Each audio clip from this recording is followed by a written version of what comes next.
Thank you for joining me for another Quick Hits conversation. I'm Dr. Robyn. With me today, I have Racquelle Pakutz. She is the owner of Zen Freight Solutions, where they do third-party transportation. She's the founder of the podcast Trucker Talks, and she is an author.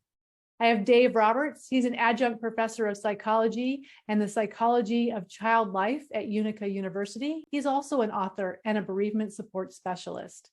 I have Dr. Mohan Ananda. He's a scientist, a lawyer, a serial entrepreneur, and an author. He's helping people succeed in business.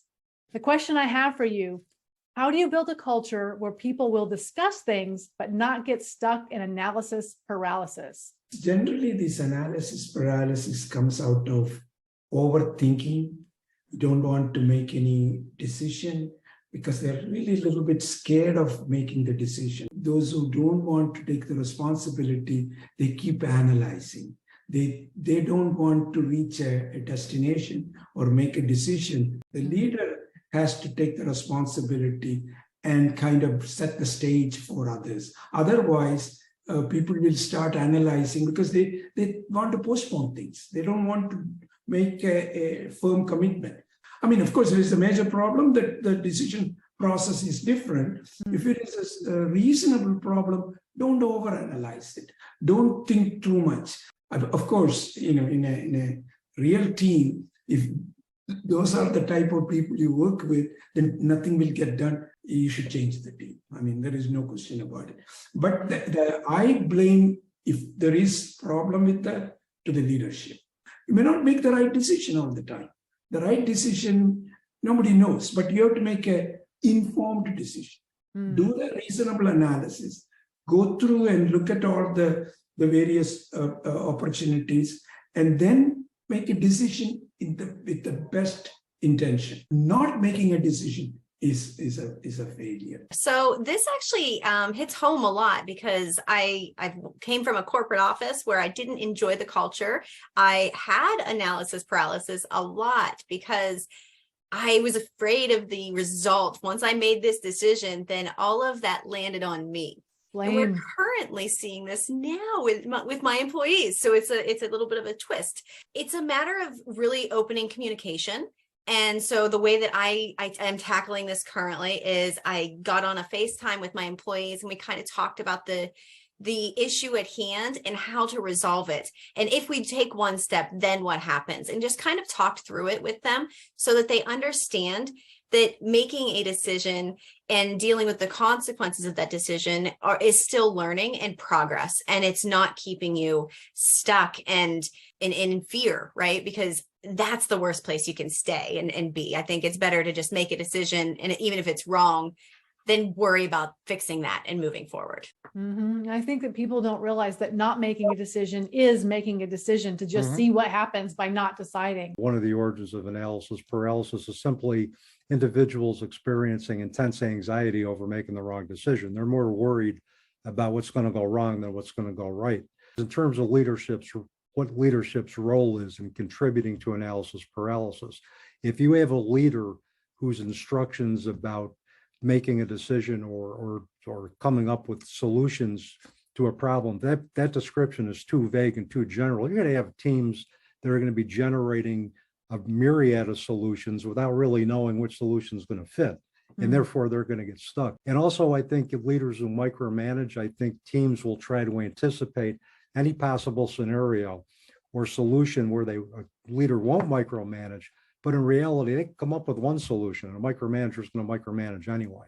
And I think the leadership style, I think, also can contribute to that, as well as the anxiety. And if you have a team of perfectionists, that's not going to work either. You got to have a really nice mix of individuals who have attention to detail, who also realize that any decision that we make is the right decision that we're making given the current circumstances, and that we have the option to gradually evaluate that decision and make incremental improvements. So those were just some of the thoughts that I had when you gave that question, plus the fact that's going to be cool to introduce to my students when we talk about rational problem solving. Nice. It sounds like what we're saying is people get stuck in analysis paralysis because they're afraid to make a bad decision. And then it's the leadership's responsibility to create the psychological safety for someone to make a decision and not get blamed for it being wrong or for making a mistake. So let's talk about that a little bit. How, as a leader, do you create an environment where your team is allowed to make decisions that learn but might not be right in hindsight? I actually blame the analysis paralysis on the leadership.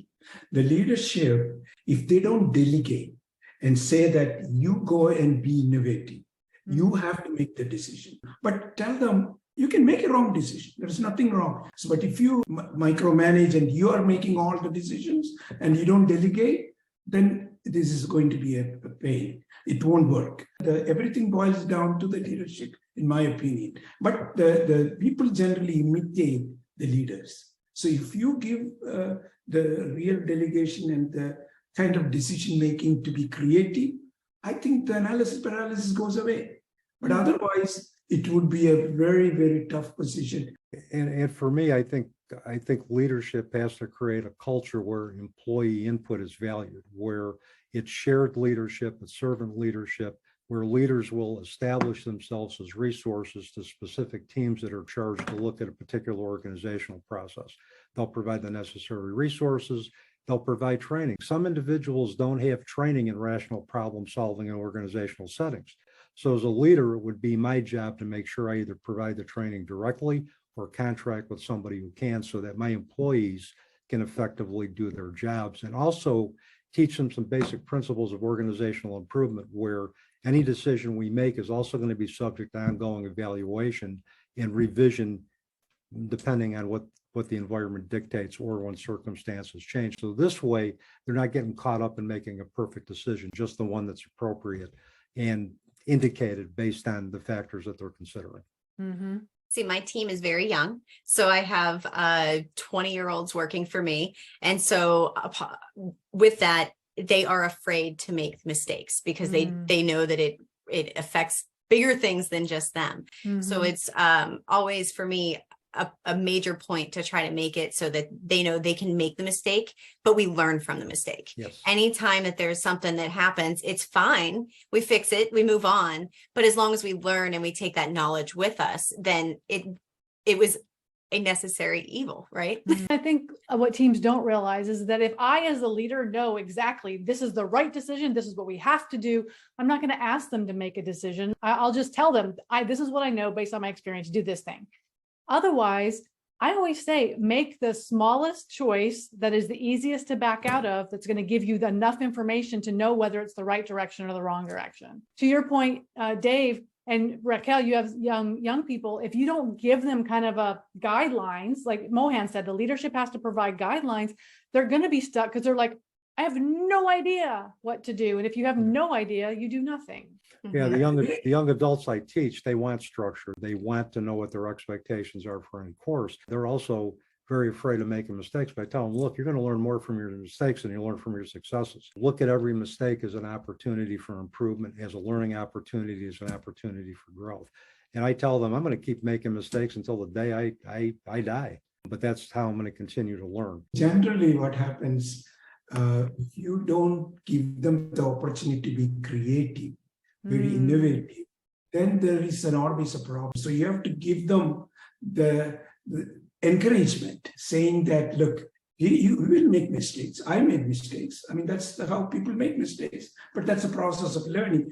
But you be innovative to find out the creative solutions to the problem. Of course, we are not talking about rocket science or anything. Very simple. Even there, you need to have the freedom to do things, and then really there won't be any fear of making the decision, or fear of at least coming up with saying that, look, this is what I think we should do. What do you think?